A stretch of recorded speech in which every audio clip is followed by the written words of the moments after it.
a small business, a small manufacturing plant in the city of Baltimore. He met with the Vice President-elect Mike Pence and said he is excited about the future job creation in this nation because the Trump administration, the coming Trump administration, is going to can those regulations that are preventing companies from building plants in the United States. You also heard from that union worker, Chuck Jones, saying, you know what, it's great, Mr. Trump, that you saved 800 jobs at Carrier. Now it's time to sit down with union leaders, too, so that we can work together. So let's discuss all of this. With me now is Larry Sabato, Director for the Center of Politics at the University of Virginia, and Heidi Presbola, a senior politics reporter for USA Today. Welcome to both of you. So, Larry, Drew Greenblatt, he met with the Vice President-elect Mike Pence. He said that what made Carrier decide to keep those jobs in the United States was Mr. Trump got on the phone and said, all of those regulations that have been nagging you will soon go away. Do you think that they will? Well, it's the interregnum, Carol, and during the transition, it's basically a field of dreams.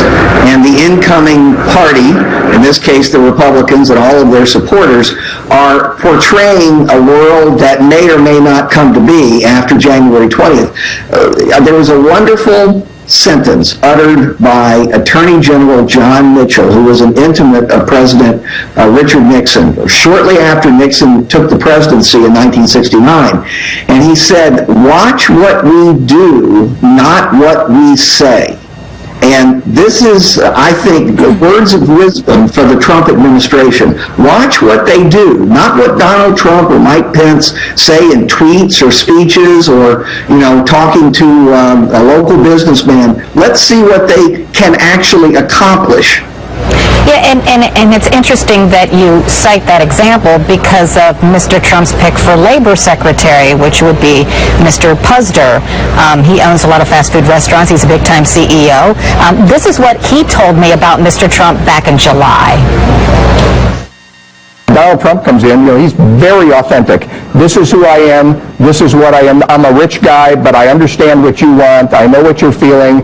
I know blue-collar people. I know working-class people. And with Donald Trump, you never doubt that you're getting exactly what you see.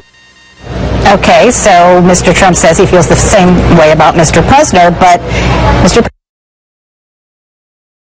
Puzder is a billionaire. He's the CEO of Hardee's and Carl's Jr. He opposes the $15 minimum wage. He opposes overtime for full-time workers, and he has criticized paid sick leave. So, Heidi, all of those things are important to all kinds of workers. So how does that mesh with being for the little guy and creating the kinds of jobs that provide for a nice middle-class life? This is where Larry's advice about watching what they do is so important, Carol, because on the one hand, the Republicans on the Hill are being told, you now represent this new grand workers' party. On the other hand, you have Donald Trump assembling what essentially looks like a corporate boardroom to oversee this new workers' party. And a lot of that history, like with Mr. Puzder, you outlined it all, and that is up for the American people to decide whether these gentlemen and women whose main mission in business has been to maximize profit are now going to take that expertise to translate into not just profit for corporations, but profit for workers. And the premise seems to be that there should not be any of these traditional protections that we've seen build up over the past 30 years, which frankly have been a response to deregulation, because we've had this deregulation push since the 1980s, and what we've seen is that even despite some of these protections that have been fought for, you've also seen a commensurate increase in income inequality. So this is going to be a grand test, assuming, like Larry says, that they can even get a lot of their agenda accomplished. It will test whether that theory of pure deregulation and privatization really does also maximize profit for workers and not just companies.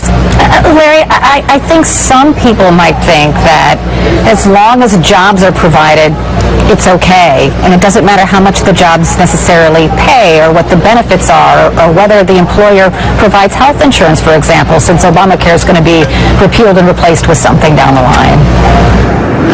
Well, that may be true, except I think Americans have high expectations. And one reason why Trump was able to win is because Americans, this new generation of Americans, for the first time, sees their life as being less prosperous than that of their parents and grandparents.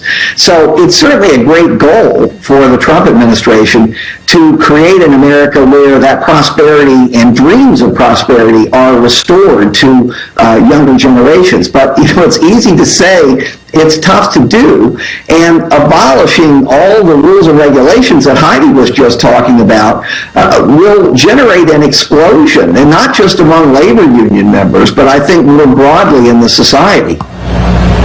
I have to leave it there. Heidi Przybyla, Larry Sabato, thanks to both of you. Still to come in the newsroom, extreme vetting. That's how Donald Trump says he'll fight terror, but what exactly does extreme vetting mean?